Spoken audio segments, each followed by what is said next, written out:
الله نور السماوات والأرض.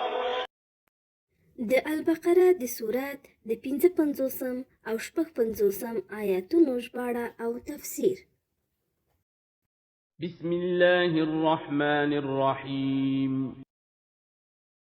وإذ قلتم يا موسى لن نؤمن لك حتى نرى الله جهرة فأخذتكم الصاعقة وأنتم تنظرون ثم بعثناكم من بعد موتكم لعلكم تشكرون.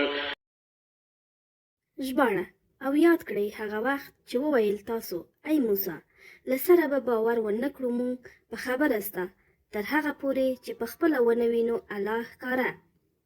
پس ونیولی تاسو تندر حال دا چې تاسو ورته کتل.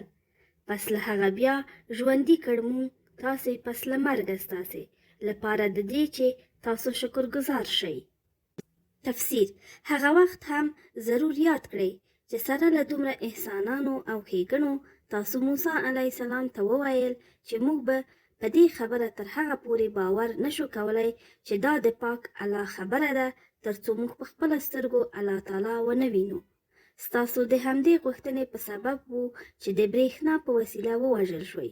بیا د موسی علیه السلام په دعا سره بیرته ژوندي شوئ. دا د هغه وخت قصه ده چې موسی علیه السلام 80 تنه غوره سړي له ځانه سره د تور غره ته بیولي وو چې د الله تعالی کلام واوري.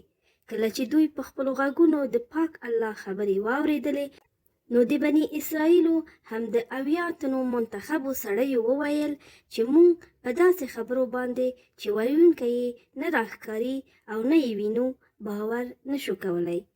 مونږ ته الله تعالی راوښیه چې په خپلو سترګو یې په عین المشاهده ووینو او په غوږونو سره د هغه خبرې واورو. د دې غوښتنې له امله وو چې ورباندې تندر ولوېدله او د تندر له اثره ټول سره مړه شول. صدق الله العظیم.